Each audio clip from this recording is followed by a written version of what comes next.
अब माता पिता का फैसला सिक्के और पर्ची उछाल कर होगा। अब बस बहुत हुआ, आज तो आप तीनों को तय करना होगा कि आप लोग अपने माँ बाप के साथ रहना चाहते हैं या अपने परिवार के साथ। बताइए मुझे, आप लोग किसके साथ रहना चाहते हैं? हद होती है। क्या जिंदगी भर माँ बाप की सेवा करते करते अपना समय काटेंगे या फिर कभी अपने परिवार के लिए भी सोचेंगे? अरे माँ बाप नहीं हुए कि रामायण और महाभारत की किताब हो गई, जहाँ जाए उन्हें साथ लेकर जाए। ये कर्कश स्वर अमिता की थी, जो आंगन में चिल्ला चिल्ला कर अपने जेठ और देवर को कह रही थी। अब आप लोग ये सोच रहे होंगे कि अमिता कौन सी तोप है जो हर किसी को सुना रही थी। अमिता कमला जी और कैलाश बाबू की मझली बहू है। कैलाश बाबू और कमला जी के 3 बेटे, 2 बहू, जिसमें से तीसरी नई नवेली बहू थी। कैलाश बाबू का मझला बेटा सुजीत बोला, जरा धीरे बोलो, आस पड़ोस के लोग भी सुन रहे हैं। अरे जो बात करनी है घर के अंदर भी तो बैठकर कर सकते हैं, इसीलिए तो मैं गांव से छूट के अमित को भी बुलवाया हूँ। और अजीत भैया भी तो यही हैं, तो आज सारी बात क्लियर हो जाएगी। कभी अजीत बात को काटते हुए बीच में बोला, सुजीत आखिर बात क्या है? रात तक तो सब ठीक था, अचानक घर में क्या तूफान आ गया जो तुम मुझे बीच रास्ते से बुलवाए हो? पता है ना, एक दिन का पैसा मेरा कट जाएगा और पूरे घर को जमा करके क्यों रखा है? छुटके को भी बुला लिए हो, गाँव में अगर इसकी जरूरत पड़ी तो कौन देखेगा? अमिता अपने पल्लू को ठीक करते हुए बोली, जेठ जी ये क्या बोलेंगे, मैं आपको बताती हूँ। अब अम्मा बाबूजी का भार हम अकेले नहीं उठाएंगे। अरे जब बेटे 3 हैं तो एक अकेला श्रवण कुमार मेरा पति क्यों बनेगा? बाबूजी के एक्सीडेंट के बाद जब उनका एक पैर चला गया तो उनकी नौकरी आपको मिल गई, खेती बाड़ी देवर जी संभाल रहे हैं, हमारे हाथ में क्या आया? मंदिर की घंटी। सुजीत बोला, ये तुम कैसी बातें कर रही हो? अमिता बोली, बस बहुत हुआ जेठ जी, परिवार लेकर दूसरे शहर में जब तक रहते थे तब तक ठीक था। अरे अब तो वो इसी शहर में बल्कि एक ही आंगन में रहते हैं, तो फिर अम्मा और बाबूजी को अपने साथ क्यों नहीं रखते हैं? मैं तो कहती हूँ संपत्ति के साथ साथ इनके भोजन का भी बंटवारा करो, वरना मैं मायके चली जाऊंगी। अमित बोला, भाभी छोटा मुंह बड़ी बात हो जाएगी, पर ये मेरे अम्मा बाबूजी हैं, कोई सामान और संपत्ति नहीं जिनका बंटवारा आप कर देंगी। अमिता बोली, देवर जी गांव में बैठे बैठे बस नोट गिन रहे हो, शहर के खर्चों का आपको क्या पता है? अमित बोला, क्यों भाभी, जितनी भी खेती बाड़ी होती है उसका पूरा पैसा मैं पहले बड़े भैया को सालाना भिजवा देता था। पिछले साल जब मेरी शादी हुई तब बाबूजी ने कहा कि घर गृहस्थी बसाने के लिए तुम्हें भी कुछ पैसे रखने चाहिए, बस उनकी आज्ञा का पालन कर रहा हूँ। किशोर बाबू और कमला जी की भीगी पलकें ये बता रही थी कि चाहे जितना भी बच्चों के लिए कर लो, परंतु अगर भाग्य में बच्चों का सुख और सम्मान नहीं लिखा है तो वो आपको कभी नहीं मिलेगा।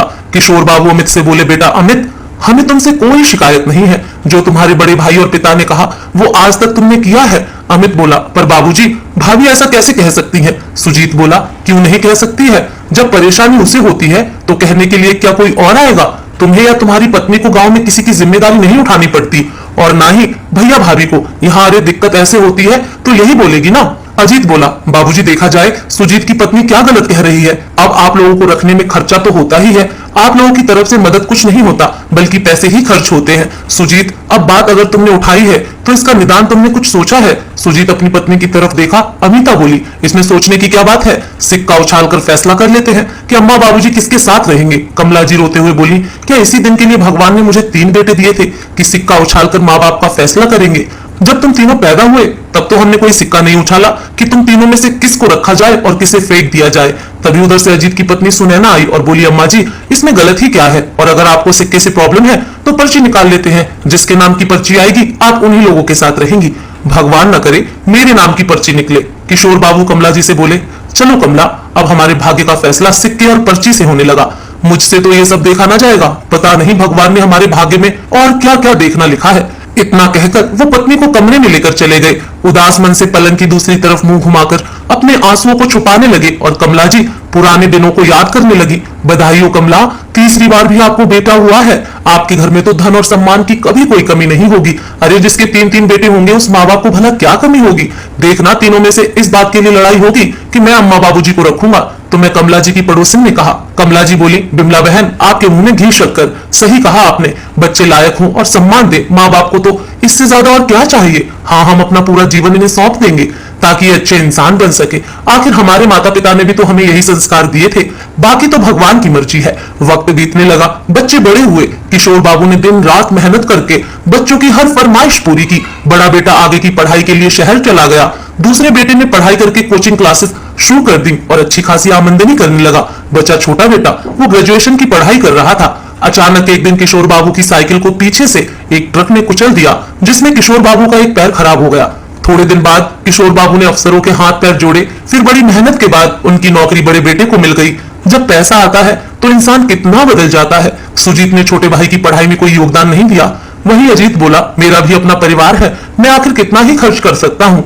आखिरकार छोटे अमित ने गांव जाकर खेतीबाड़ी संभालने का फैसला किया और चुपचाप माता पिता का आशीर्वाद लेकर चला गया। अजीत का ट्रांसफर शहर में था तो वो अपने परिवार को लेकर वहीं रहने लगा। इधर किशोर बाबू और कमला जी सुजीत के साथ रहने लगे। सुजीत की पत्नी अमिता आए दिन किसी न किसी बात पर उन दोनों को ताने देती रहती थी।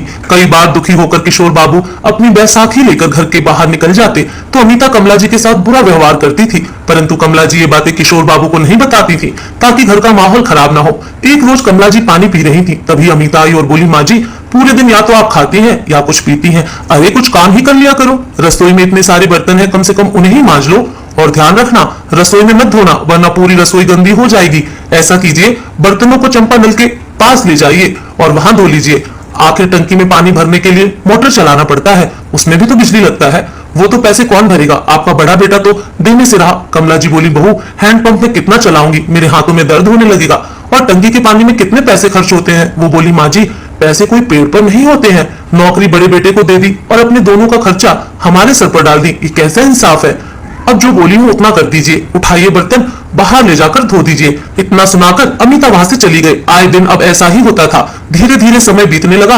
अमित के लिए कुछ घरों के रिश्ते आने लगे। दोनों भाई दहेज की मांग करते और अच्छे अच्छे रिश्ते लौट जाते। एक रोज एक शिक्षक अपनी बेटी नेहा का रिश्ता अमित के लिए लेकर आए। किशोर बाबू ने उनकी बात सुनी। जब बेटों ने दहेज की बात की तो किशोर बाबू बोले, नहीं, हमें दान दहेज नहीं चाहिए, लड़की ऐसी चाहिए जो घर को घर बनाए, क्योंकि औरत ही घर को स्वर्ग और नर्क बनाती है। मैं चाहता हूँ हमारी बहू हमारे बेटे के कदम से कदम मिलाए और उसके माँ बाप को भी अपना माँ बाप समझे। कमला जी और किशोर बाबू ने दोनों बेटों के विरुद्ध जाकर नेहा और अमित का रिश्ता करा दिया और सादे ढंग से दोनों की शादी हो गई। कुछ दिन नेहा शहर में रही, फिर दोनों बहू के रंग ढंग देखकर कमला जी ने अमित को कहा, बेटा दिक्कत तो होगी, पर तुम अपनी पत्नी को गांव के शुद्ध और स्वच्छ वातावरण में ले जाओ जहां इसकी मानसिकता न बदले। अमित सब समझ गया और अपनी पत्नी को खुशी खुशी लेकर गांव चला गया। एक दिन कमला जी बर्तन धो रही थी, तभी किशोर बाबू बाहर से आए। पत्नी की ये दशा देखकर वो बहुत नाराज हुए और सुजीत को बोले, क्या तुम्हारी इतनी भी कमाई नहीं कि तुम एक कामवाली रख सको? तुम्हारी पत्नी तुम्हारे माता पिता का सम्मान नहीं करती, कम से कम अपमान तो ना करे। क्या फायदा बेटे बहू के होने का जब बुढ़ापे में मां ही बर्तन धो रही है। उस रोज घर में बहुत हंगामा हुआ और फिर सुजीत ने तीनों भाइयों को खबर भिजवा दी कि आज माता पिता के रहने का फैसला किया जाएगा। इन्हीं सब बातों को सोचते सोचते कब कमला जी की आंख लग गई पता भी नहीं चला। रात का समय आया। अमिता नेहा से बोली, यहाँ हो तो थोड़ी मदद कर दो। नेहा मुस्कुराकर बोली, भाभी मैं रात के खाने की पूरी तैयारी कर लूंगी, आप निश्चिंत रहिए। अमिता बोली, हाँ हाँ, आज तक तो तुम लोग निश्चिंत रहे, एक दिन मुझे निश्चित करके क्या ही एहसान करोगी। नेहा ने सभी लोगों का खाना पीना बनाया। जब सबने खाना खा लिया तो कमला जी रसोई में बर्तन धोने लगी।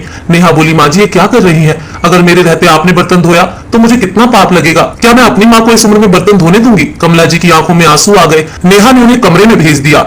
मैं सोच ही रहा था कि एक बार तुमसे पूछूं। नेहा बोली, इसमें पूछने की क्या बात है? अरे माता पिता ने अपना फर्ज निभाया, अब आपकी बारी है। आखिर बचपन से वो आपके लिए करते आए, तो क्या आप माता पिता के लिए अपनी पत्नी से पूछेंगे? अमित नेहा को लेकर माता पिता के कमरे में गया और पूरी बात बताई। कमलेश बाबू की आंखें भर आईं। कमला जी बहू के सर पर हाथ रखकर आशीर्वाद दिया और बोली, बहू सच में गांव की मिट्टी में आज भी माँ बाप के लिए कुछ सम्मान बाकी है, ये तुम्हारी परवरिश ने साबित कर दिया। अमित बोला, तो ये तय रहा कि आप परसों हमारे साथ गांव चलेंगे और वहीं रहेंगे। किशोर बाबू गंभीर बैठे हुए थे तो बहू बोली, क्या बात है बाबूजी, क्या आप हमारी बातों से सहमत नहीं है? किशोर बाबू बोले, बिल्कुल सहमत हूँ, पर सोच रहा हूँ जाने से पहले कुछ जरूरी काम कर लूं। अमित बोला, कौन से जरूरी काम?